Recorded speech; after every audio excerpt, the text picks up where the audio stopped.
Welcome to January Pet Resort, where pet luxury has never been more affordable. Good morning, everyone, and welcome back. Dave, how are you today? I'm hot.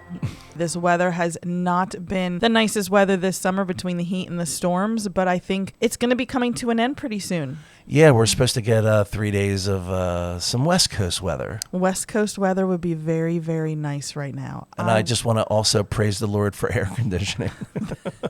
You know, I think back to those times when I was young and we didn't have air conditioning. And I just think to myself, in the world did we do it? I don't know. I don't know either, but we are blessed right now because we are sitting in a beautiful office with nice air conditioning and we are out of the heat and humidity. Amen. So what I did want to talk to you about today, I think a great thing to talk about is water safety. So I know here where we are, schools are going to be going back in the end of August. So everyone's got about a month left of summer vacation. Everyone's thinking about the last hurrah of vacations. And if you decide to take your pup with you on a vacation and you're heading to the beach or you're heading somewhere where you're going camping, you're going hiking, whatever it might be, there's a lot of things that we need to keep in mind when it comes to water safety with our dogs.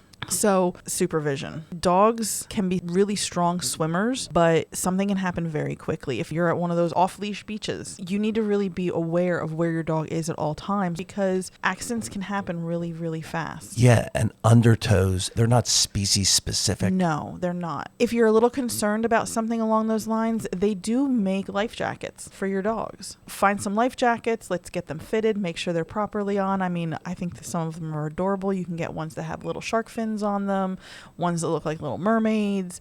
Get something for your dog, especially if you haven't taken your dog swimming, you have a small dog, you have a senior dog, they could always use a life vest. Or if you have a lot of dogs that are like heavy bodied dogs, so I'm talking about like your bulldogs, your pugs, your Frenchies, you want to make sure those are a heavy bodied dog who are going to have more trouble swimming. Plus they also have a difficult time breathing. Yeah, exactly. So it's just being proactive in every area of your life with everything you love. You do it with your children, you do it with your animals as well. Yeah, we have the Lopatcon Creek right behind the house, and our dogs will go in there. It's literally on the property, and they'll go in there and swim. And we have our little Bella, who's a Havanese, and she will sink.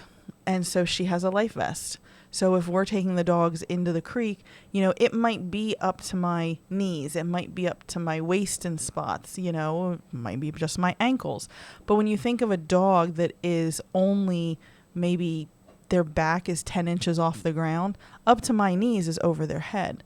So whenever we take her into the creek, we always put her life vest on so that she can swim around still and enjoy herself, but she's buoyant. Yeah, without you having to worry what happened to Bella. Exactly. So definitely life jackets are great. You can find them online. You can go to Petco. I know they've had some. Pet Supplies Plus has them. Just make sure you have your measurements. So when you measure for clothing for dogs, when it comes to life vests or anything else, you want to have measurements from the shoulders to right at the top of their tail, and then you want to have measurements around their barrel, which is kind of like right behind their front legs. So definitely make sure you know your dog's measurements so you know what size to get so that you have that in your arsenal. No matter what you're doing, you're not having to worry about running over and measuring your dog. Now, one of the things that I think all of us have heard about is algae blooms. When you're going to the lake, when you're going to streams, if you're going to Merrill Creek, Bud Lake's kind of close, so is Round Valley Reservoir. Be mindful there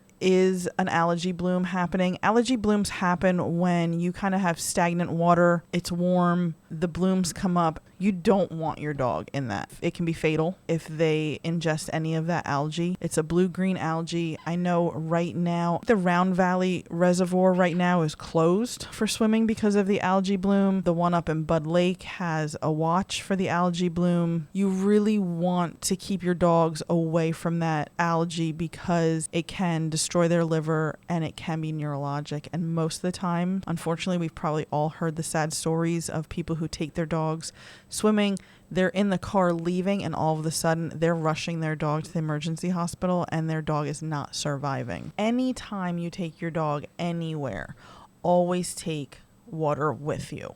Never just be like, oh, well, we're going to this place, so I'm not going to worry about water because we're going to where there's water. Take water with you. And that's a common theme that you've mentioned many times on podcasts. Always take the emergency kit with you. Always bring fresh water. Yes. Always bring a first aid kit. Yes, exactly. You always want to have that stuff. You never know what's going to happen. You always want to have the water, the emergency kit, some food, some treats.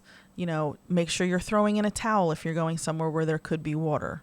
Make sure you have a blanket to put down on your car seat. If your dog's going to gravitate towards getting dirty. Just what dogs do. It's just what dogs do. And you know what? This is a time where you're allowing them to gravitate to just get dirty. Yeah. They're there to have fun. Yeah. And you want your dogs to have fun. You want your dogs to have fun. But fun. you also want them to be safe. Exactly. And they require your intelligence to keep them that way. You're planning, and that's it. You plan for yourself, you plan for your kids, you plan for your dogs. Exactly. Be proactive. And that goes with not even water conditions, mindful of things that could be hazards.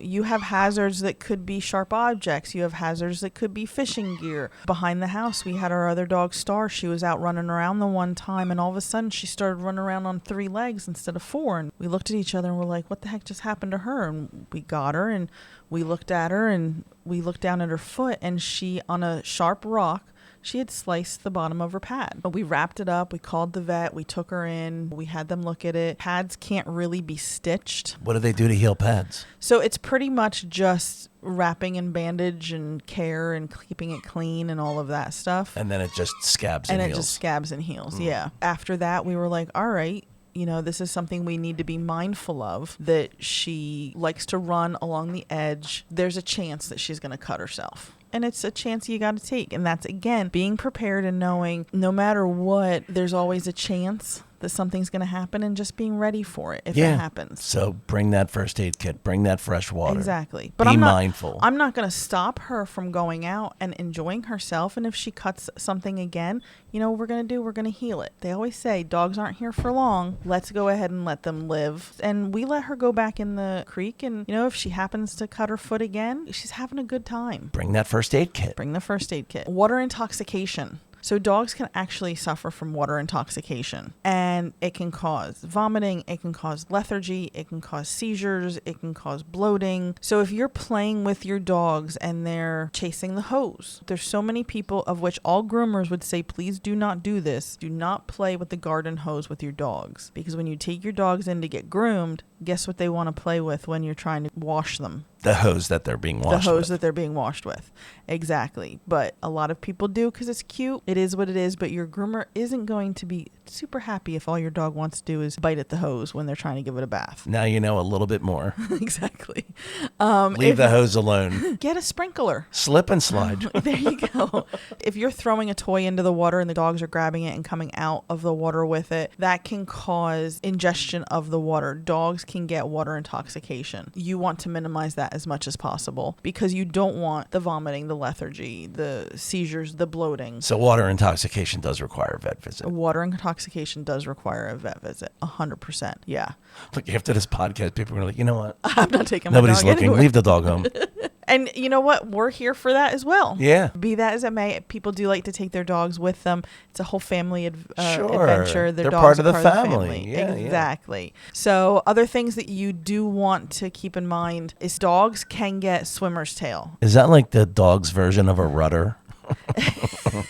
It is a dog's version of the rudder. What is swimmer's tail? So swimmer's tail is when they won't use it. When they're swimming or they're doing strenuous activities. If it's really wet, if it's cold out, it'll happen. Or if they're in like really wet conditions. If they're at the beach or if they're at the lake. Dogs will overexert their tail muscles. When you see a lab and you see a lab running around. It's like a metronome on methamphetamines. And that's exactly it. So what happens is that the tail will drop and it won't move. It's overuse of the tail. There's pain at the base of the tail. It can make it painful to sit. It can make it hard to move. There could be sensitivity and swelling with the tail because their tail just doesn't stop going. So if you are taking your dog out in the water and it comes in, you're like, what's going on? It won't move its tail. There's a good chance your dog has swimmer's tail. Now, can that heal on its own? Most of the time, the main treatment for swimmer's tail is going to be rest, but you can get some anti-inflammatories from your veterinarian. Give your vet a call. Is there something I can do? I don't want to take up your time bringing my dog in when I'm pretty sure it's swimmer's tail. Right. And if your vet loves you, he doesn't want to bill you for something that he can do over the phone. Exactly. He might say, okay, come on in. We'll go ahead and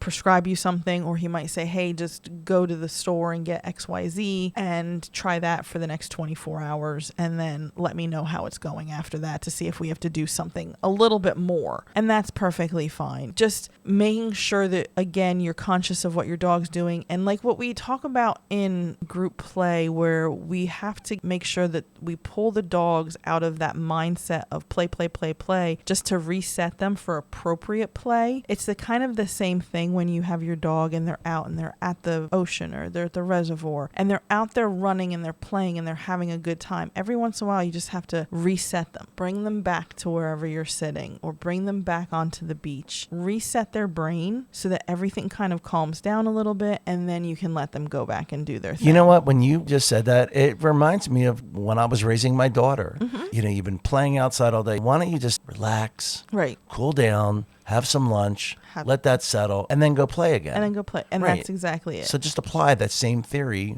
with your dog. Yeah, it's a resetting of the brain, and that's how they're going to have a good time. Right. You have to be their eyes, their ears, And their brain sometimes. and their brains. That's right. You know, because dogs don't have that self-preservation of, oh boy, I've been at this for a long time. I think I need to take a little bit of a break. Yeah, and they just don't know relax. No, they're having such a good stinking time that they're out there just going and going because they're usually hanging out at home just waiting for you to get back from work to go take them for a walk.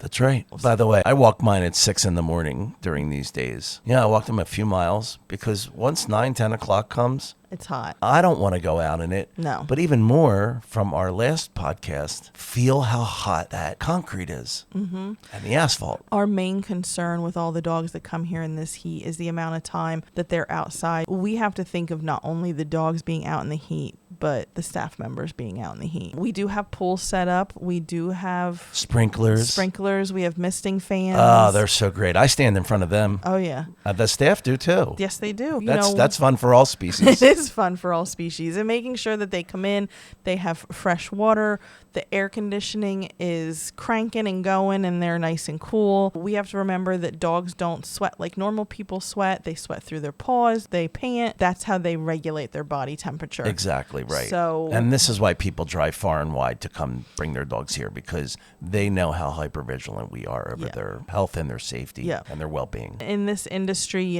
anything can happen at any time, and so we just need to always be aware of what is going on and where every animal is at every moment of every day. When I talk to people, I do let them know, we have the indoor-outdoor doggy doors for our suites. In this type of weather, there's a good chance that we're going to have dogs locked in because we don't want someone even to go into their outside area and just kind of hang out there for an hour. It's too hot. Even though they're covered, they're not in direct sunlight, we will lock the doggy doors, especially for those dogs that constantly want to go in and out and in and out and in and out. It's like, I'm sorry, it's too hot. I need to be your brain right now. The nice thing we have too is that our doggy doors have weather stripping on them. So it's really nice in the winter because you don't have a cold draft coming in through the door because of the weather stripping. Right. But it's also nice in the summer because it's holding the cold air in. Exactly. It's a big building to air condition. We want to make sure that the doors are always closed and we're not losing that air conditioning. So the weather stripping on the doggy doors is a fabulous thing because then the dogs don't have a hot